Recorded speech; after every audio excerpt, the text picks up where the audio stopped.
আমাদের নবীকে বিশ্বনবী বললে আমার নবী।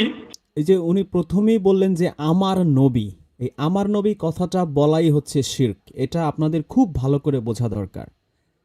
ভাষা হলো মানুষের ইমোশন বা অনুভূতির সবচেয়ে সুন্দর বাহন, কিন্তু এই ভাষাকে যখন আমরা দর্শনের লেন্স থেকে সরিয়ে শুধুমাত্র আক্ষরিক বা ডিকশনারির মাপে বিচার করতে যাই, তখন অনেক সময় অদ্ভুত কিছু ভুল বোঝাবুঝির সৃষ্টি হয়। সম্প্রতি সোশ্যাল মিডিয়ায় বেশ কিছু জন নামধারী কুরআনিক স্কলার জন্ম নিয়েছেন এবং বিভিন্ন ইসলামিক আলোচনায় একটি নতুন এবং বেশ স্পর্শকাতর বিতর্কের জন্ম হয়েছে। একদল মানুষ অত্যন্ত জোরালোভাবে দাবি করতেছেন আল্লাহর প্রেরিত নবী বা রাসূলকে আমাদের রসুল বা আমাদের নবী বলা নাকি সরাসরি শিরক। তাদের মতে রাসূল তো আল্লাহর প্রেরিত বার্তাবাহক, তাই তাকে আমাদের বলে সম্বোধন করা মানে স্বয়ং আল্লাহর অধিকারে বা মালিকানায় ভাগ বসানো। একজন সাধারণ মুসলিম যে আজীবন গভীর ভালোবাসায় এবং শ্রদ্ধায় নবীজিকে আমাদের রাসূল বলে জেনে এসেছে, সে হঠাৎ এই কথায় প্রচণ্ড হোঁচট খায়।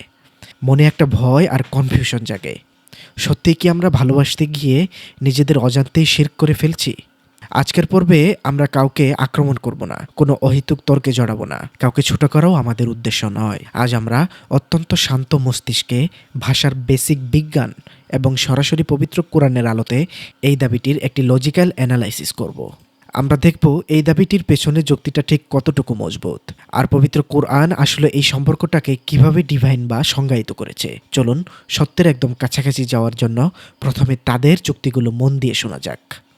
আমাদের নবীকে বিশ্বনবী বললে আমার নবী। এই যে উনি প্রথমেই বললেন যে আমার নবী, এই আমার নবী কথাটা বলাই হচ্ছে শিরক। এটা আপনাদের খুব ভালো করে বোঝা দরকার। তিনি নবী বা তিনি রাসূল, এটা কি তিনি নিজেকে নিজে মনোনীত করেছেন, নিজেকে নিজে সিলেকশন করেছেন? তিনি নবী হওয়ার আগে জানতেনই না। সেদিন আমরা আলোচনা করেছি সূরা দোহা নিয়ে, যে তিনি ছিলেন অলা দলিন, তিনি ছিলেন পথভ্রষ্ট। সূরার মধ্যে আছে তুমি জানতে না কিতাব কি ঈমান কি, 52 আয়াতে আছে। কিতাব ঈমান সম্পর্কেও তার কোনো ধারণা ছিল না। এমন না যে হেরা গুহায় বসে আছেন, বসে বসে তিনি অনেক নলেজ অর্জন করেছেন, তারপরে তাকে সেকেন্ড পার্টে আল্লাহ এই হেল্পটা করেছে। কিছুই জানতেন না তিনি। আল্লাহ রাব্বুল আলামিন তাকে দয়া করে মায়া করে নবী বানিয়েছেন, রাসূল বানিয়েছেন। এটা আল্লাহ রাব্বুল আলামিনের ক্রেডিট। এবং তিনি যে রাসূল আল্লাহ মানে আল্লাহর বার্তাবাহক। তিনি কার বার্তা প্রচার করবেন?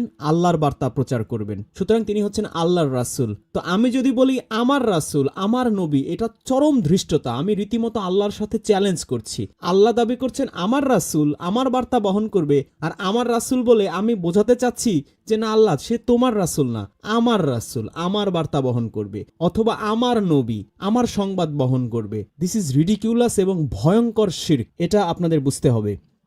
যে কোনো বিষয়কে গভীরভাবে বুঝতে হলে প্রথমে ভিন্নমত পোষণকারীদের যুক্তিটা খুব মনোযোগ দিয়ে এবং সম্মানজনকভাবে শুনতে হয়। যারা বলছেন আমাদের রাসূল বা আমাদের নবী বলাটা শিরক, তাদের এই দাবির পেছনে বেশ কিছু ব্যাকরণগত এবং আক্ষরিক যুক্তি রয়েছে। তাদের প্রথম এবং প্রধান পয়েন্ট হলো মালিকানা বা অধিকার।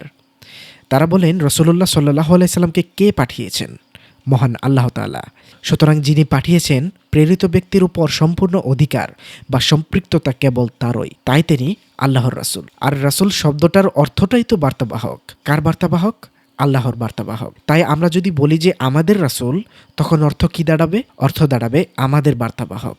এই অর্থই বলে দিচ্ছে যে এটা সরাসরি শিরক, কারণ রাসূল তো আমাদের বার্তা বহন করে না, তিনি আল্লাহর বার্তা বহন করে। এই দাবির সাপেক্ষে তারা আমাদের কালিমার কথা স্মরণ করিয়ে দেন। কালিমায় আমরা বলি লা ইলাহা ইল্লাল্লাহ মুহাম্মাদুর রাসূলুল্লাহ, অর্থাৎ আল্লাহ ছাড়া কোনো মাবুদ নেই এবং মুহাম্মদ আল্লাহর রাসূল। কালিমায় তো বলা হয়নি মুহাম্মদ আমাদের রাসূল। পাশাপাশি তারা পবিত্র কোরআনের সূরা আল ফাতের 29 নম্বর আয়াতের রেফারেন্স টানেন। সূরা আল ফাতের 29 নম্বর আয়াতে আল্লাহ তাআলা বলছেন মুহাম্মদ আল্লাহর রাসূল। আরবিটা পড়লে দেখতে পারবেন যে এখানে বলাই হচ্ছে যে মুহাম্মদুর রাসূলুল্লাহ, অর্থাৎ মোহাম্মদ আল্লাহর রসুল। এরপর তারা ভাষার ব্যাকরণ বা গ্রামার দিয়ে বিষয়টি আরও বিস্তারিত ব্যাখ্যা করেন। তারা বলেন যখন আমরা বলি আমার গাড়ি বা আমাদের বাড়ি, তার মানে হলো আমরা সেই জিনিসের মালিক বা স্বত্বাধিকারী। ঠিক একইভাবে যখন আমরা বলি আমাদের রাসূল, তখন আক্ষরিক অর্থে আমরা আল্লাহর প্রেরিত একজন নবীকে নিজেদের বলে দাবি করে বসি। তাদের মতে আল্লাহর প্রেরিত কোনো কিছুর উপর নিজেদের অধিকার খাটানো বা মালিকানা দাবি করাই হলো শিরক, বা আল্লাহর ক্ষমতায় অংশীদারিত্ব দাবি করা। আল্লাহ তাকে পাঠিয়েছেন, তিনি আল্লাহর রাসূল, আমরা তো তাকে পাঠাইনি, তাহলে আমরা কিভাবে তাকে আমাদের বলবো? ভাই ও বোনেরা, যুক্তিগুলো প্রথম শুনলে অত্যন্ত সাবলীল এবং শক্তিশালী মনে হয়। একজন সাধারণ মানুষ যিনি আরবি ব্যাকরণ বা ভাষার অন্তর্নিহিত দর্শন নিয়ে খুব বেশি ভাবেন না, তার কাছে মনে হতেই পারে কথাগুলো তো আসলেই যৌক্তিক। কোরআনে তো সত্যিই আল্লাহর রাসূল বলে বলা আছে, কিন্তু ভাষার এই আক্ষরিক ব্যাকরণের বাইরেও কি শব্দের আরও কোনো অর্থ থাকে? এই যুক্তির ভেতরে কি কোনো ভাষাগত বিভ্রম বা লজিক্যাল গ্যাপ লুকিয়ে আছে?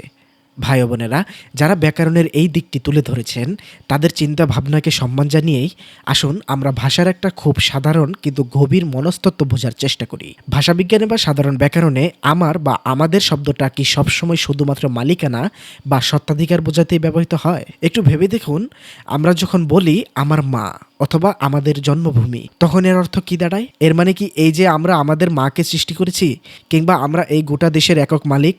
কখনোই না। পৃথিবীর যে কোনো ভাষায় আমার বা আমাদের শব্দটি শুধুমাত্র মালিকানা বোঝায় না, বরং এটি অত্যন্ত জোরালোভাবে সম্পর্ক, ভালোবাসা বা অধিকারবোধ বোঝায়।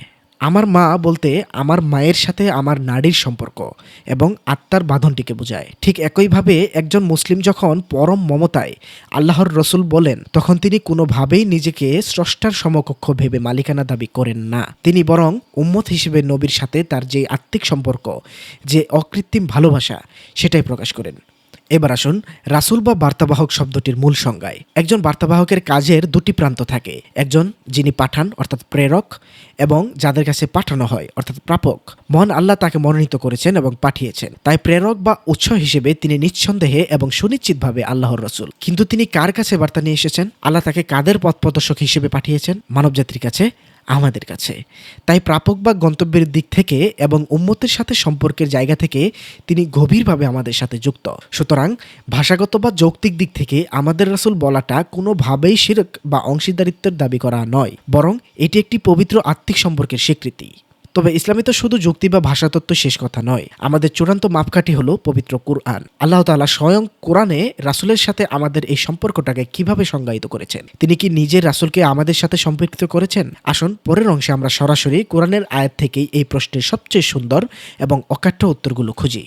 ভাই ও বোনেরা, যুক্তি ও ব্যাকরণের পরিধি পেরিয়ে এবার আমরা সরাসরি পবিত্র কোরআনের কাছে ফিরে যাই। কোরআন কি নবীজির সাথে আমাদের এই সম্পর্কটিকে শুধু একজন বার্তাবাহক আর শ্রোতার দূরত্বে রেখেছে, নাকি অত্যন্ত আপন করে নিয়েছে? পবিত্র কোরআনে আল্লাহ যখনই নবীজির কথা বলেছেন, তিনি উম্মতের সাথে তার গভীর এবং আত্মিক সম্পর্কের কথা স্মরণ করিয়ে দিয়েছেন। যেমন সূরা আল ইমরানের 164 নম্বর আয়াতে আল্লাহ তাআলা বলতেছেন, অবশ্যই আল্লাহ মুমিনদের উপর অনুগ্রহ করেছেন যখন তিনি তাদের মধ্য থেকে তাদের প্রতি একজন রাসূল পাঠিয়েছেন, যে তাদের কাছে তার আয়াতসমূহ তিলাওয়াত করে এবং তাদেরকে পরিশুদ্ধ করে আর তাদেরকে কিতাব ও হিকমত শিক্ষা দেয়, যদিও তার ইতিপূর্বে স্পষ্ট ভ্রান্তিতে ছিল। একইভাবে সূরা আত-তাওবার 128 নম্বর আয়াতে আল্লাহ তাআলা বলতেছেন, নিশ্চয় তোমাদের নিজেদের মধ্য থেকে তোমাদের নিকট একজন রাসূল এসেছেন, তা তার জন্য কষ্টদায়ক, যা তোমাদেরকে পীড়া দেয়। তিনি তোমাদের কল্যাণকামী, মুমিনদের প্রতি স্নেহশীল, পরম দয়ালু। আয়াতগুলোর দিকে একটু গভীরভাবে খেয়াল করুন। আল্লাহ শুধু বলেননি যে তিনি একজন রাসূল পাঠিয়েছেন, বরং আল্লাহ বলেছেন মিন আনফুসিকুম, অর্থাৎ তোমাদের মধ্য থেকে। আল্লাহ নিজেই রাসূলুল্লাহ সাল্লাল্লাহু আলাইহি সাল্লামকে আমাদের অত্যন্ত আপন এবং আমাদের নিজেদের সত্তার একটি অংশ হিসেবে পরিচয় করিয়ে দিয়েছেন। কিন্তু এরপরও যদি মনে প্রশ্ন জাগে যে ব্যাকরণের আক্ষরিক অর্থে সরাসরি আমাদের রাসূল বা আমাদের নবী বলা যাবে কিনা, তাহলে এবার পবিত্র কোরআন থেকেই সেই চূড়ান্ত এবং অকাট্য প্রমাণটি দেখা যাক। পবিত্র কোরআনের সূরা আল বাকারা 108 নম্বর আয়াতে আল্লাহ তাআলা বলতেছেন, নাকি তোমরা চাও তোমাদের রাসূলকে প্রশ্ন করতে, যেমন পূর্বে মূসাকে প্রশ্ন করা হয়েছিল, আর যে ঈমানকে কুফরে পরিবর্তন করবে সে নিশ্চয় সোজা পথবিচ্যুত হলো। আপনারা এখানে আরবিটি লক্ষ্য করলে স্পষ্ট দেখতে পারবেন যে লেখা আছে, আল্লাহ এখানে বলছেন আম তুরিদুনা আন আস আলু রসুলুকুম। এখানে রসুলুকুম শব্দটির অর্থ কি? রসুল মানে বার্তাবাহক, আর কুম মানে তোমাদের। একত্রে স্পষ্ট অর্থ ধারায় তোমাদের রসুল। ভাই ও বোনেরা, একটু শান্ত হয়ে ভাবুন, স্বয়ং আল্লাহ তার পবিত্র কালামে সাহাবীদের উদ্দেশ্যে সরাসরি বলছেন তোমাদের রাসূল। আল্লাহ নিজে যেখানে তার প্রেরিত নবীকে উম্মতের সাথে সম্পৃক্ত করে এই শব্দটি ব্যবহার করছেন, সেখানে আমরা যখন ভক্তি ও ভালোবাসায় আমাদের রাসূল বলি, তখন সেটি কিভাবে শিরক হতে পারে? আল্লাহকে নিজে কোরআনে এমন কোনো শব্দ ব্যবহার করবেন যা শিরকের ইঙ্গিত দেয়? কখনোই না। এমনকি এই ধরনের কথা আল্লাহ আরো বলেছেন। সূরা ইব্রাহিম 11 নম্বর আয়াতে আল্লাহ তাআলা বলতেছেন, তাদেরকে তাদের রাসূলগণ বলল, আমরা তো কেবল তোমাদের মতোই মানুষ, কিন্তু আল্লাহ তার বান্দাদের মধ্য থেকে যাকে ইচ্ছা অনুগ্রহ করেন। চিন্তা করে দেখুন, আল্লাহ নিজে এখানে বলতেছেন যে তাদেরকে তাদের রাসূলগণ বলল, অর্থাৎ আল্লাহ তাআলা এখানে যাদের বর্ণনা করতেছেন তাদেরকে বলতেছেন আল্লাহ তাআলা যে তাদের রাসূলগণ সেটা। চিন্তা করে দেখুন, এমনকি এর 2 আয়াত পরে যদি যান, আপনি যদি 13 নম্বর আয়াত পড়েন, সেখানেই আল্লাহ তাআলা দেখেন আবারও বলতেছেন যে আর যারা কুফরি করেছে তারা তাদের রাসূলদের বলল, আমরা তোমাদেরকে আমাদের ভূখণ্ড থেকে অবশ্যই বের করে দেব, অথবা তোমরা অবশ্যই আমাদের মিল্লাতে ফিরে আসবে। চিন্তা করে দেখেন, এখানে যারা কুফরি করেছে আল্লাহ তাআলা কিন্তু এখানে বলেননি যে আল্লাহর রাসূলদের তারা বলল, এমন কথা কিন্তু আল্লাহ বলেননি। আল্লাহ বলছেন তাদের রাসূলদের তারা বলল। রাসূল মানে কিন্তু আমরা দেখে আসলাম যে আল্লাহর বার্তাবাহক, তাহলে আল্লাহ নিজেই কিভাবে তাদের রাসূল বলে সম্বোধন করলো? এই আয়াতগুলো থেকে খুব স্পষ্টভাবে প্রমাণিত হয় যে প্রেরক হিসেবে আল্লাহর রাসূল বলাটা যেমন অকাট্য সত্য, ঠিক তেমনি প্রাপক ও সম্পর্কের জায়গা থেকে আমাদের রাসূল বা তোমাদের রাসূল বা আমাদের নবী বলাটাও স্বয়ং কোরআন দ্বারাই স্বীকৃত একটি ভাষা। এটি কোনোভাবেই স্রষ্টার অধিকারে ভাগ বসানো বা অংশীদারিত্ব দাবি করা নয়, বরং এটি হলো উম্মত হিসেবে আমাদের প্রতি মহান আল্লাহর দেওয়া এক বিশাল রহমত। অর্থাৎ উদ্দেশ্য হলো মেন বিষয়। আমি যখন বলছি যে আমাদের রসুল, আমাদের নবী, তখন আমি কোন উদ্দেশ্যে বলছি? আমি কি আমার বার্তা সেই রসুল প্রেরণ করেন সেই উদ্দেশ্যে বলছি? সেই কথাটা আমি মিন করতে চাচ্ছি, নাকি আল্লাহর রসুলই কিন্তু আমাদের রসুল বলতে সেই রাসুলটা আমাদের জন্য এবং আমাদের আপন, এইটা আমি বোঝাচ্ছি, এই সম্পর্কটা আমি বোঝাচ্ছি। অর্থাৎ এই উদ্দেশ্যটা হলো, এই নিয়তটা হলো মূল বিষয়। ভাই ও বোনেরা, ধর্ম কেবল ব্যাকরণের কিছু শুষ্ক নিয়মের সমষ্টি নয়, এটি হলো আত্মা, দর্শন এবং মহান স্রষ্টার সাথে মানুষের এক অপূর্ব মেলবন্ধন। এই আক্ষরিক মালিকানা বা শুধু ডিকশনারি দিয়ে শিরক মাপার লজিকটা যে কতটা আত্মসারশূন্য এবং হাস্যকর, চলুন তা কোরআনিক ফিলোসফি এবং আমাদের দৈনন্দিন জীবনের অত্যন্ত সাধারণ কিছু লজিক দিয়ে মিলিয়ে দেখি। ইসলামের বেসিক আকিদা হলো এই মহাবিশ্বের সবকিছুর একছত্র অধিপতি এবং স্রষ্টা একমাত্র আল্লাহ। আমাদের শরীর, আমাদের হাত, আমাদের চোখ, আমাদের জীবন, এসব কে বানিয়েছেন? আল্লাহ। এর প্রকৃত মালিককে? আল্লাহ। কিন্তু আমরা কি আমাদের দৈনন্দিন জীবনে বলি না, আমার শরীর, আমার চোখ, আমার জীবন? এই আমার বলা মানে কি আমরা দাবি করছি যে আমরা এই শরীর সৃষ্টি করেছি? এই আমার বলাটা কি শিরক? কখনোই না। এরপর আসুন রিজিক বা সম্পদের কথায়। আল্লাহ হলেন আর রাজ্জাক, একমাত্র রিজিকদাতা। আসমান ও জমিনের সবকিছুর মালিক একমাত্র তিনি। আমরা শূন্য হাতে পৃথিবীতে আসি, শূন্য হাতে ফিরে যাই। কিন্তু আমরা কি পৃথিবীতে বলি না আমাদের বাড়ি, আমাদের গাড়ি, আমাদের অর্থ সম্পদ, আমাদের জমি, এই যে আমরা আল্লাহর দেওয়া জিনিসকে আমাদের সম্পদ বলছি, এটা কি আল্লাহর একছত্র মালিকানায় ভাগ বসানো? এটা কি শিরক?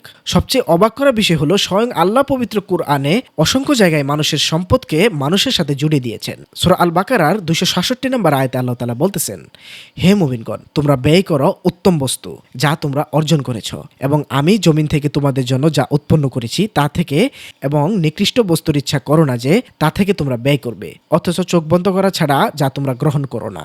আর জেনে রেখো, নিশ্চয় আল্লাহ অভাবমুক্ত, সপ্রশংসিত। এমনকি সূরা আল হুমাজার 3 নম্বর আয়াতে আল্লাহ তাআলা একদম স্পষ্টভাবে বলতেছেন, সে মনে করে তার সম্পদ তাকে চিরজীবী করবে। চিন্তা করে দেখুন, এখানে আল্লাহ তাআলা নিজেই বলতেছেন যে তার সম্পদ। এখানে আল্লাহ ভুলও বলতেছেন না যেটা আল্লাহর সম্পদ। সবকিছু কিন্তু আল্লাহ দিয়েছে, আল্লাহ সৃষ্টি করেছে, কিন্তু তারপর আমরা কেন আমাদের সম্পদ বলি? এই আমাদের সম্পদ বলার কি তাহলে শিরক? একটু আকল বা চিন্তা শক্তি দিয়ে ভেবে দেখুন, সম্পদের প্রকৃত মালিক কে? আল্লাহ। যিনি প্রকৃত মালিক তিনি নিজেই আমাদের বলছেন তোমাদের সম্পদ। যদি আল্লাহর পাঠানো বা আল্লাহর সৃষ্টি করা কোনো কিছুকে আমার বা আমাদের বলাটাই শিরক হতো, তাহলে স্বয়ং আল্লাহ কি পবিত্র কুরআনে তোমাদের সম্পদ এবং তোমাদের সন্তান এই শব্দগুলো ব্যবহার করতেন? কখনো না।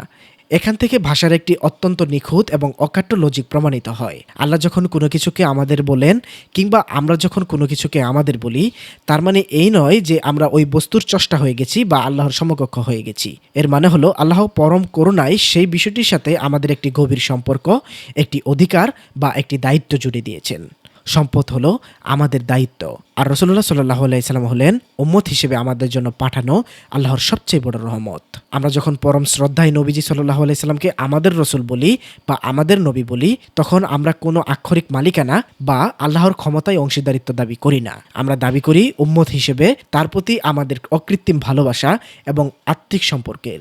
এই আমাদের শব্দটির মধ্যে লুকিয়ে আছে সেই নারীর টান, যা একজন সাধারণ মুসলিমকে তার নবীর সাথে গভীরভাবে যুক্ত করে। যারা ভাষার এই সূক্ষ্ম দর্শন ও মনস্তত্ত্ব বুঝতে ব্যর্থ হয়ে শুধুমাত্র ব্যাকরণের ভয় দেখিয়ে শিরক মাপতে বসেন এবং কোরআনের বাকি আয়াতগুলোকে অবজ্ঞা করেন, তারা মূলত নিজেদের অজান্তেই নবীজির সাথে উম্মতের এই ভালোবাসার পবিত্র সম্পর্কটিতে দেয়াল তুলে দেন। তারা বুঝতে পারেন না যে রাসূলের সাথে উম্মতের এই আমাদের অনুভূতিটুকু হারিয়ে গেলে ধর্ম পরিণত হবে কেবল কিছু যান্ত্রিক নিয়মের সমষ্টিতে। অর্থাৎ যারা কিনা এই আয়াতগুলোকে অবজ্ঞা করে এবং কোরআনকে পরিপূর্ণভাবে রিসার্চ না করে শুধুমাত্র একটা ফতোয়া দিয়ে বসে, তাদের অবশ্যই সংশোধন করে নেওয়া উচিত। আমি আপনাদের একটা কথাতে স্পষ্ট করে বলে দিতে চাই, যারা এই ধরনের ফতোয়াবাজি করে আপনারা মোল্লাদের এবং তাদের ভিতরে তেমন কোনো তফাৎ দেখতে পারবেন না। মোল্লারা যেমন ফতোয়াবাজি করে টাকা পয়সা কামায় এবং ফতোয়াবাজি করেই তাদের জীবন চালায়, এমনকি সত্তা লুকিয়ে মিথ্যা কথাগুলো এবং নিজেদের মন গড়া ফতোয়া মানুষকে শোনায়, তাদের এবং যারা এই কোরআনের অনুসারীর নাম বলে, কোরআনের স্কলারের নাম বলে নিজেদেরকে সেইভাবে সেই উচ্চ মর্যাদায় নিয়ে যায়, নিজেরাই নিজেদেরকে অহংকারী করে বসে এবং নিজেদের মন গড়া ফতোয়া দিয়ে বসে, তাদের এবং মোল্লাদের ব্যাপারটা একই। অর্থাৎ দুটি পাত্রতেই বিষ রয়েছে, শুধুমাত্র পাত্রটি ভিন্ন। ভাই ও বোনেরা, পবিত্র কোরআন স্বয়ং রাসূলুকুম বা তোমাদের রাসূল বলে এই সম্পর্কটিকে ঐশ্বরিক স্বীকৃতি দিয়েছে।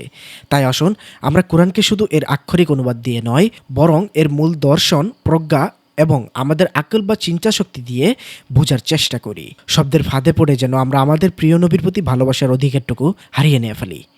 দেখুন, আরেকটা চরম সত্য কথা হলো, ভুল ফতোয়া আমরা প্রায় সবাই দিয়ে থাকি। মাঝে মধ্যে আমাদের কথাবার্তার ভিতরে বেশ কিছু ভুল হয়ে যায়, তবে সেটা আসলে মূলত সমস্যা না। এই যে আমরা এত বড় লাইভ করি, এত বড় বড় সময়, মানে এত লম্বা সময় ধরে কথাবার্তা বলি, সেখানে স্লিপ অফ টাং হয়, আমাদের বেশ কিছু কথা ভুল বের হয়ে যায়, বা আমরা অনেক সময় ভুল ফতোয়া দিয়ে ফেলি। এটা ভিতর থেকে একটা লাইভ থেকে কেটে কুটে সেখান থেকে একটা ফতোয়া বের করে, একটা ভুল ফতোয়া বের করে সেটাকে কাউন্টার দেওয়া, সেটাকে খণ্ডন করা, সেই একটা উদ্দেশ্য, একটা খারাপ উদ্দেশ্যেই করা, সেটা আমার কোনো উদ্দেশ্য ছিল না বা আমার নেও।